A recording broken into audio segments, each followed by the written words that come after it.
Hello, everyone, and good day to you. A warm welcome to today's webinar. So, my name is Abayomi Ogunjobi. I am your host for today. And just as a form of introduction, I'm the co-founder and director at Penetree. And I must say that I'm privileged to be a member of the board of directors at Fiduciary Services Limited. So, Fiduciary Services Limited is basically a private client and fiduciary services focused firm located in Victoria Island, Lagos, Nigeria, that's in West Africa. And I must say that we're delighted to have you all join us today for conversations in wealth management. And, without any further ado, right, it is my pleasure to introduce to you the moderator of this session. With almost 2 decades of professional proficiency and acumen, our moderator for today, Mercy Edukoho Amina, is the founder and executive director of Fiduciary Services Limited. Mercy is a passionate corporate solicitor. She's actually a friend of mine, right? And also she's actually a governance expert, a chartered secretary and administrator. She's also a trust and estate practitioner. And, most importantly, she's a family wealth advisor. She has a whole lot of experience in that area. Messi and I have worked together in different capacity, and I can tell you that, she has experience and knowledge in the area of the topics that we're speaking about today. So Messi leads and manages the wonderful team of Fiduciary Services Limited, and she has done an exceptional work in leading the team in what they've achieved from inception even up until now. So Messi, it's my pleasure to hand over to you to go on with the session. Thank you so much, Abayomi. Yeah, so it's really good to be here and to have our panelists already ready to take us on our conversations today. So it's so much pleasure. This is a biannual webinar where we just speak with industry experts within the field of wealth management, family wealth advisory, family business advisory, family governance advisory. And we try to speak with them to understand what are the trends and dynamics from their day-to-day practice, from their day-to-day work that are affecting the lives and legacies of those they serve, the families and the individuals that they serve. So it's our pleasure to have everyone join us today as we continue with our conversation. So this is the third in the series, and we do hope that we would have more of this series to come in the near future. Without much ado, Sabila Din. Sabila is a renowned global executive with over 3 decades of experience in driving growth for businesses and economies, both locally and globally. She's known for her versatile leadership and industry impact. She's a dedicated advocate for gender parity, championing inclusivity and sustainability for business success. As the founder of Dean Consultants, a leading firm in innovation and growth, Sabila specializes in creating and commercializing digital plus strategies and propositions for business expansion. Her work is pivotal in promoting gender contribution, financial accessibility, new market development, and investment attraction. Her profound expertise in the financial services sector includes a variety of achievements across different fields. It's a pleasure to have Asha with us. So thank you so much to our panelists for making out the time to be here with us. We do not take it for granted. So we're going to go into the questions now, and I'm going to ask us to give our to present our opinion and our take on this year and beyond, 2024 and beyond. What would we say are the trends and dynamics that are shaping the lives and legacies of affluent and HNIs and their families? So, Sabila, yes, let's speak to the trends and dynamics that are shaping the lives and legacy of affluent and HNIs as you have interacted with them. I think Asha did a very comprehensive coverage of the key trends, so that it's leaving me very little to add. But I think one thing I would say is what we are seeing is a change in investment appetite. And I think this is probably more a developed markets approach where, the traditional wealth management was equities, fixed income, perhaps a bit of alternative assets invested through vehicles.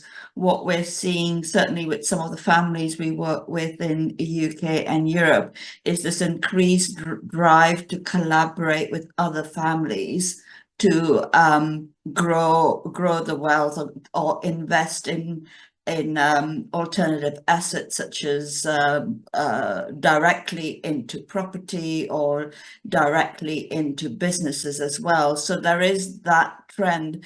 And to a certain extent, I mean, I was just with a whole bunch of next generation networks yesterday, and it's the next generation that seems to be fueling this. So what they're doing is they're getting together and collaborating and forming clubs to invest in businesses or to invest in opportunities. So that is something that's growing. Another area that we see, I think it's a trend more coming from the Middle East, as those markets are developing on the cultural aspect, is this increased thirst for art.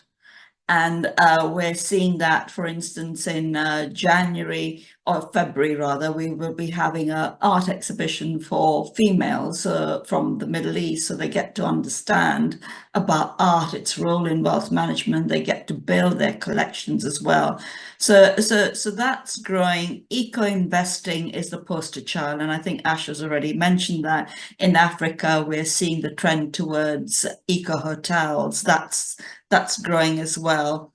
Another trend, and I know we're going to talk about family offices in detail, is this trend towards the outsourcing of the investment officer, who manages the cost structure and ensures that they get complex asset expertise as well. And in the UK and perhaps in Asia, the trends coming across from the US.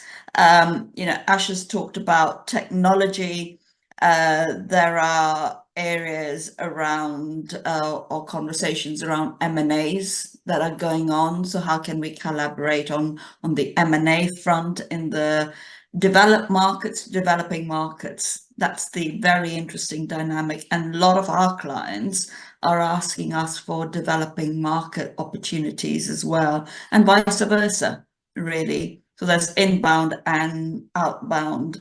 You've already alluded to the emerging segments, you've alluded to women, that's growing, but in Africa is the growth of the affluent segment.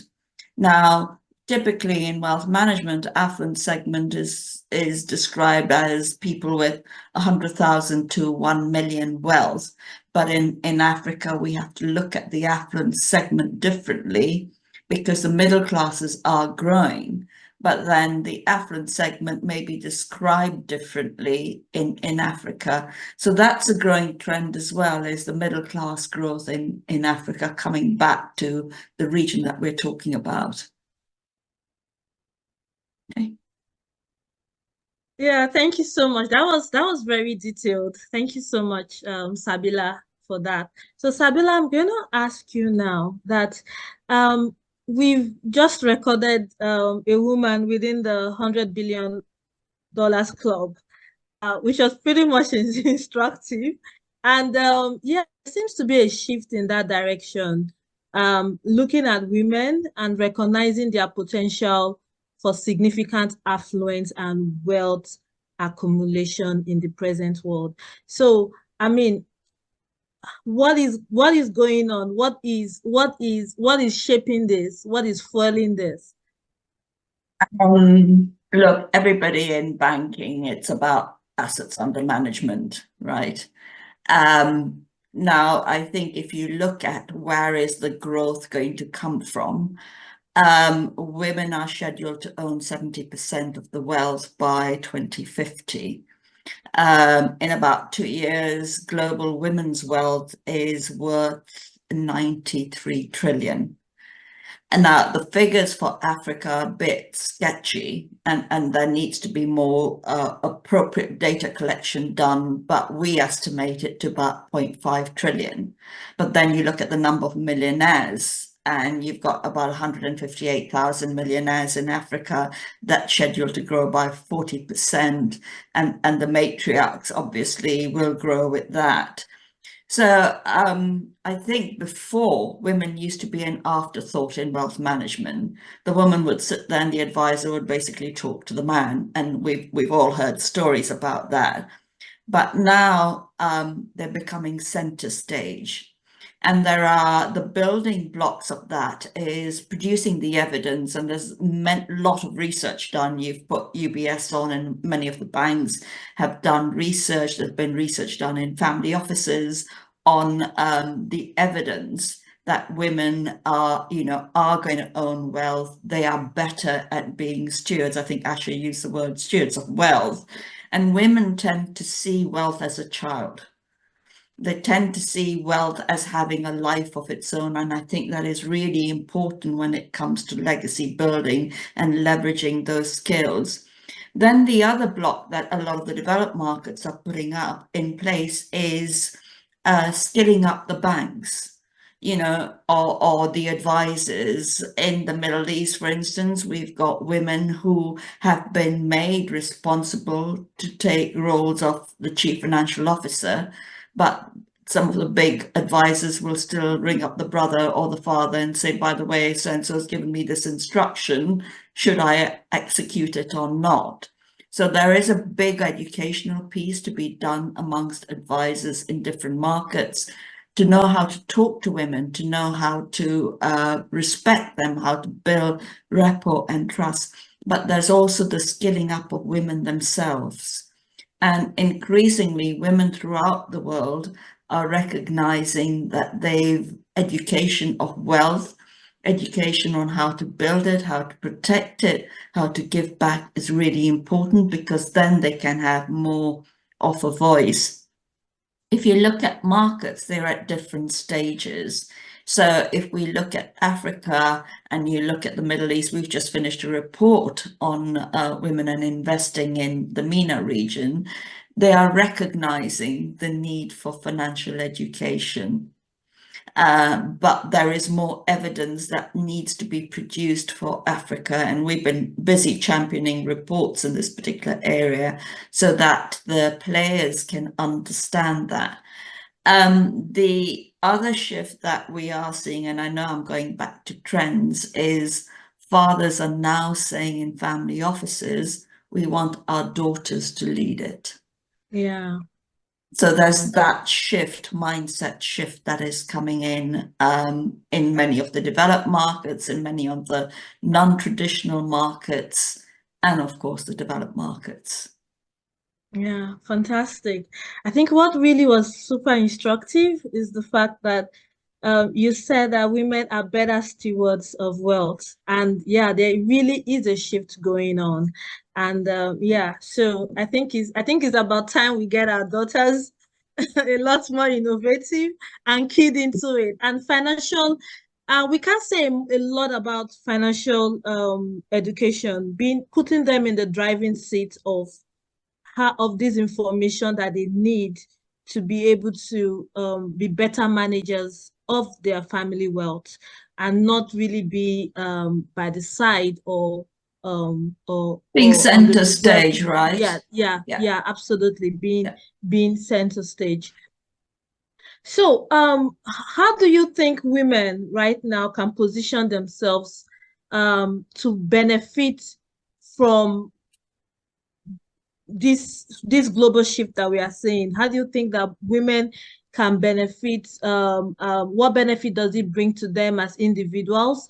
And also when it comes to intergenerational wealth planning, how do you think women can put? I know there's still quite a lot of biases. It might not be there in Europe, but you still have it.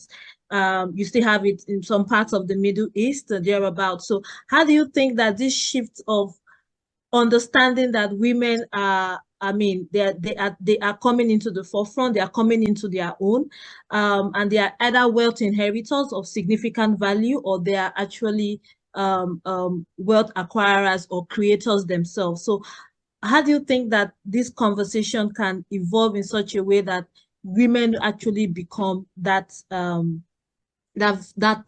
force that we think that, I mean, globally, as against just probably having it in some region and not necessarily in other regions?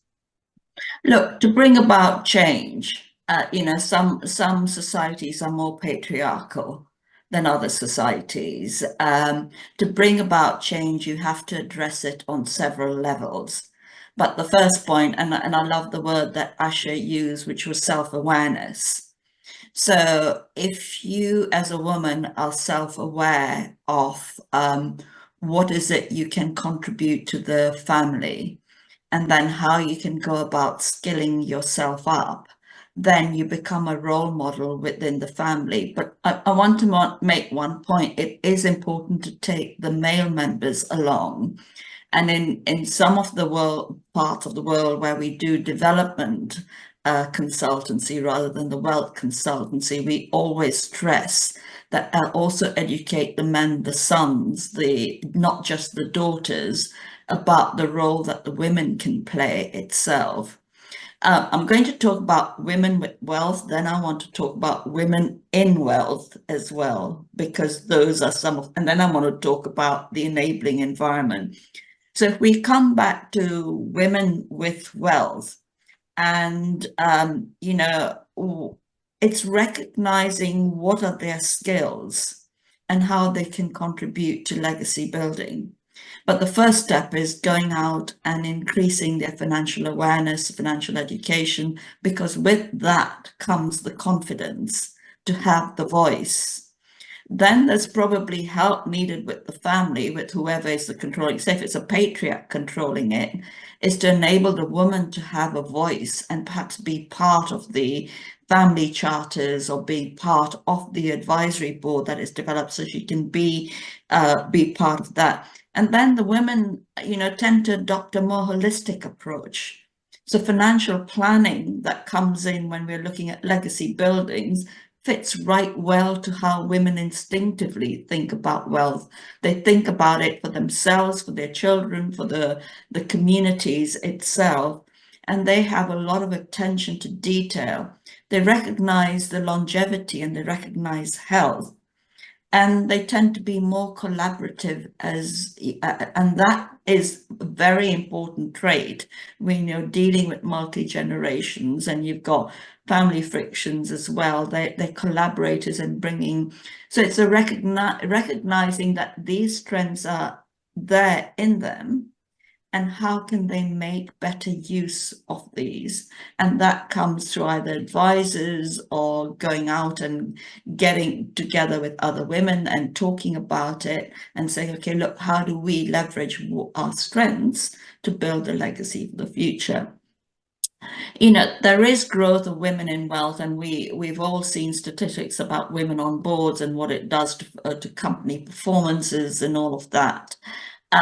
In Africa, in the wealth space, there are a number of women entering the wealth space, but what we also need to do is build a pipeline to promote the next generation of women in corporates, so they become leaders themselves. And then the third bucket is the enabling environment. Unfortunately, in some countries, there are still laws that women cannot hold collateral. So that really produces some enormous strains on women as creators of wealth. And shifts need to happen in this, and perhaps it's a financial services sector helping and saying, okay, how can we become more innovative when it comes to lending to women so they can create the wealth? Because there are two aspects, right? It's wealth that you're inheriting, but then you're also creating wealth. And 40% of female entrepreneurs, 40% of entrepreneurs in Africa are female entrepreneurs. Yeah, very significant. Thank you for breaking it down. Women with wealth and women in wealth. Yeah, what we cannot oversay or like we must always emphasize on is that we need our allies to come with us. We need the men as our allies because they are there, they are sitting pretty. Uh they already they make up the ten, I mean like the the Forbes list and all the lists, they make it up every year. So really it's to yeah, and I think that the enabling environment issue is really significant. I think over time we've had a lot of suppressed there's been a suppression when it comes to women, their ability to own property, their ability to manage property, and just giving the full breadth of their aspirations. Those limitations are there, but I think that I mean we are breaking free. We are breaking the ceilings every day, and hopefully hopefully women that are in wealth and women that are with wealth will get the right advisors to work with them as well to ensure that um, the generational planning and ensuring that that way transcends beyond generations, it's also brought to fore and is a reality. I don't know, Sabila, do you want to speak about the soft power that women do have, even if they are not vocal about it, even if we don't see it in the glare of the day, the soft power that matriarchs, alongside their patriarchs, weigh within the family, within families of wealth? It varies across cultures. And I know we've talked a lot about the Middle East, and I would definitely agree with that. You know, you're going, there's this famous saying, you go into a great shop and you think you're negotiating with the patriarch, but you're not.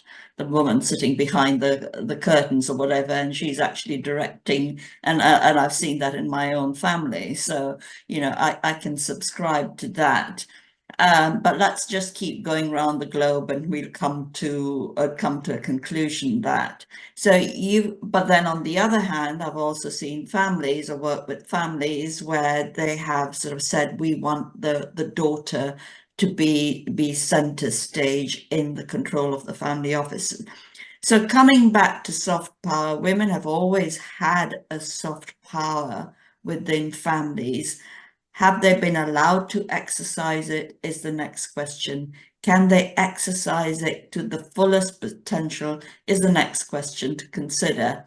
And I think where my conversation was coming from was it's up to women to increase their self-awareness to be able to exercise the soft power to create the legacy of wealth. Now, if you then go to Africa, again, you'll see variations. There are some families, yes, some families, no.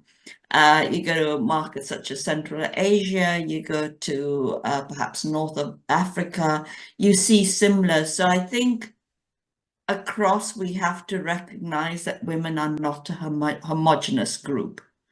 There will be different levels of self-awareness, self-confidence, knowledge, which then in turn leads to what role they play. Let's look at empowerment in Africa. We conducted, I'm coming back to Africa because, you know, we are talking with yourselves. Yeah. We conducted a research program amongst levels of empowerment, and we had one group of women, I'll say family businesses, I don't want to use family offices because they are quite new in Africa. There was one group of women, the women did just as much work as the males did within the family business, but and perhaps it might be true of our late grandmothers, you know, the woman was very much, I do the work, but he's in charge, he controls everything, and therefore, you know, I look to him to make decisions. There was another group, which I call the 25%, 75% group. The women said, well, 75% of all the decision making, all the driver is the patriarch of the family. And I'm contributing 25%, although she's doing as much work as the patriarch. Then there was the other group, and that probably falls into our category, Mercy, which is what she said is, I call that the me first. So it's me first, my children next, my husband third. And then there's the younger generation, and there's a different mindset, which is 50-50. So I think what I'm talking about here is self-awareness and the wealth mindset. And we can only address that, and we can only achieve parity throughout the world is if we increase financial education of women, and they in turn increase that. I mean, we've been talking a lot about the Middle East. We finished a report there, and again there you've seen different groups of women. There are some groups of women who haven't a clue on how to manage the money. And, you know, they've seen that money dwindle away, and you go back and you sort of, and then there are groups as Bilal and Asha have been talking about. And then, you know, we also work with groups of women who want to go on to the global stage. There's this big need of women who've got businesses who are creating wealth. They see London as global, but, you know, we know London's not the only market to be global. To go on the stage, take their businesses onto that stage, take the family businesses onto the stage. So there's an element of, we've talked about the wealth side, but there's the business side as well, and skilling them up on the business growth itself, and how can they continue the business to be the engine of growth. So in summary, I think I would just use one word: wealth mindset. And that wealth mindset comprises the compartments, I say, is the emotional, yeah. And then there's the rational, which is the skills development itself. But then there's also a global cultural development, because most businesses are now in family offices are operating at a global stage. And that's where we see perhaps alignment is needed, because they may be very recognized in their own markets, and they want to go global. We've seen that with African women, we've seen that with Middle Eastern women, we've seen that with Indian women, Asian women, that in their markets, everybody knows who they are. They want to go global. They want to be in London, New York, wherever. These are typically the markets: London, Paris, New York, the markets. When they come to these markets, no one knows them. So how do they take who they are, what they are, and if they are drivers of the business, how do they gain that kudos? So it's a number of dimensions I've brought in beyond soft power for women to understand and to realize how they can be the stewards of wealth, the creators of wealth, as well. There are two sides to wealth. Yeah, thank you. Thank you for talking about the business side. Yeah, I mean, I think that's super um instructive.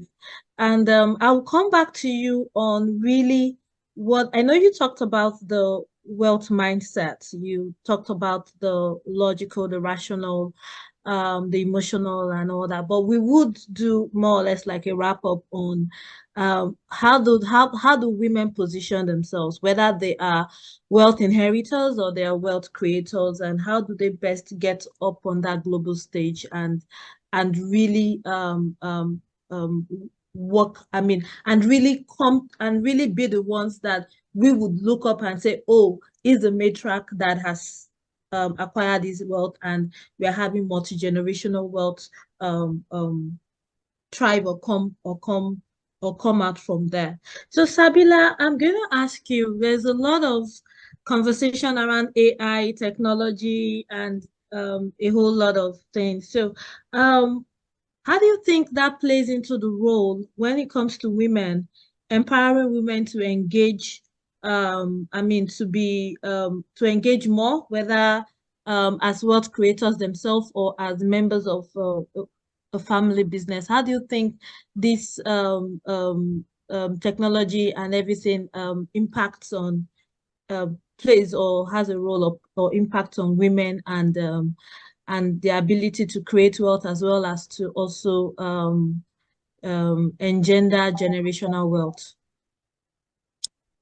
Let me phrase the way I understand the question, which is, how is technology impacting wealth management, i.e. if you've got wealth, or the creation of wealth? Is that basically what the question is? Yes.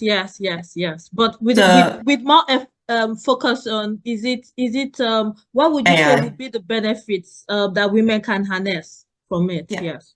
So I think when it comes to wealth creation, there are two schools of thought, which is, there's one school of thought that says AI is going to get many of the traditional jobs going. There's another school of thought that says, well, AI, the roles have to change, and how people work together with AI, will change. I think the jury is still out on it. With every industrial revolution, we've seen changes in the kind of jobs created. But let's talk about the wealth creation side. Certainly, women who are in businesses should be educating themselves or understanding how AI is going to help their businesses grow, or how can they reduce costs from using AI. And also, what are the investment opportunities in AI? It's going across everything from health sciences to education, to learning apps, etc. So I think that's one area to understand. Again, there is no cookie cut answer to say this is how it's going to impact, because every business is different, every stage of wealth creation is different. But I tend to be a person who looks at things half glass full, and what are the opportunities, and how do we make most of the opportunities and manage the risks that AI poses, because it does. On the second part is women with wealth, and how can technology help women with wealth? Now, again, you've got to understand how women are comfortable with digital and usage of digital, and there'll be different groups. But certainly one area that we've seen is the growth of platforms where women can engage and can talk to each other in a sort of non-judgmental way. And that is quite liked. And also the delivery of communications to these women and delivery of educational courses to these women.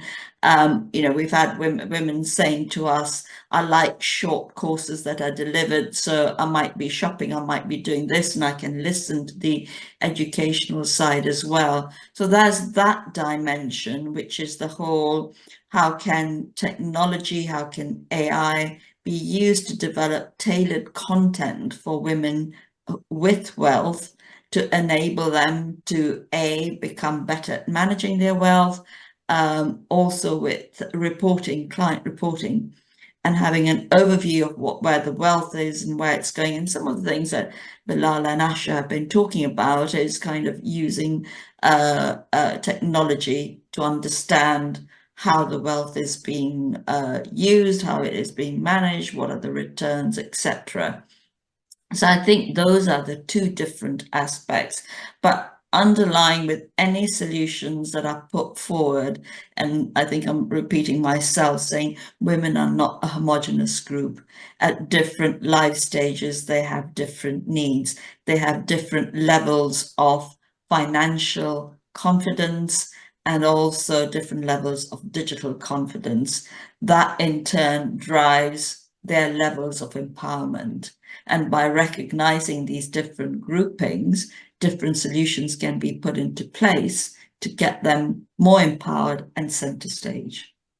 Yeah, thank you so much. So what would be your concluding comments to the affluent and the wealthy matriarch out there? Yeah, okay. This is a very long conversation. I agree with Bilal that, put yourself forward. but I've categorized 9 biases that women face in wealth. Whether they're conscious or unconscious biases, there's the gender pay gap, there's an investment bias by financial advisors, there's the longevity list, there's caretaking responsibilities. Women take time off work, for instance, if they're wealth creators, to look after the family. That impacts the wealth, that impacts creation. There's underrepresentation in financial services, legacy and estate planning. They may face challenges in estate planning due to the gender roles and due to the enabling environment of the legal issue. Risk aversion, that's a negative because women tend to be more risk averse. They may not optimize the portfolio. Cultural and societal norms, access to resources, particularly when it comes to creation of wealth. And I do want to make the distinction between creation of wealth and those who are inheriting. And women generally, access to finance, access to networks, access to new markets, generally struggle with that. So yes, there are equal opportunities, but with one hand held behind. And yes, it is up to the women, not just the women, it is up to all of us to help women navigate these challenges, because ultimately it's a better world, because women can contribute to up to 10% of global GDP. And as the Chinese saying goes, I think women hold up one end of the sky. So it's just commercial, right? But what can women specifically do on taking steps?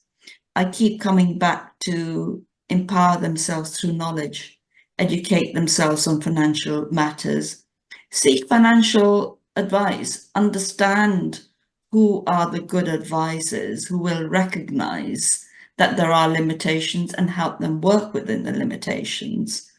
Build a diversified investment portfolio, harness their skills of long-term financial planning, of nurturing, of ensuring that the wealth has a life of its own. And I suppose that goes into sustainability. Engage in similar like-minded groups to exchange ideas, to understand how they can grow. And participate in activity within the families. Now I'm going to those who've got inherited wealth, in financial planning and decision making. Yeah. So 3 buckets. Understand there are biases. We are a world of biases, whether we like it or not. And it's not just women, it's amongst men or men against women, etc. Understand those biases, understand how to navigate them, and then equip yourselves with being able to navigate. Yeah. Thank you so much. I just recall that we didn't speak so much about the rising generation. So does anyone want to comment on the rising generation and what should be the focus? So whether with purposeful families, whether within the family office space, or even for young women, young girls that are coming up and all that, what would we say are the key things that should be the takeaway for the rising generation? Yeah, when it comes to women, the matriarchs, if they get themselves up to the level that I've been discussing about, they become role models. And that is quite important. And again, a lot of the research that we've done has shown that women say, I want to do this because I want to be an example for my daughter as well. In terms of the next generation, look, when it comes to family charter development, family missions, visions, or wherever, setting up the frameworks we've talked about, it is very important to hear their voices and to be collaborative and to get them involved in some of those conversations. Because often what happens, they're not involved, it's handed over, and that's where the disconnect happens. So I think those were the 2 parts that I would add to it. Role models and collaboration. Thank you so much, Sabila. It's been fantastic, absolutely fantastic just listening to you. I mean, we could actually understand the depth of knowledge, the depth of experience, the expertise that was available today. So thank you so much, everyone. We've come to the end of our first panel.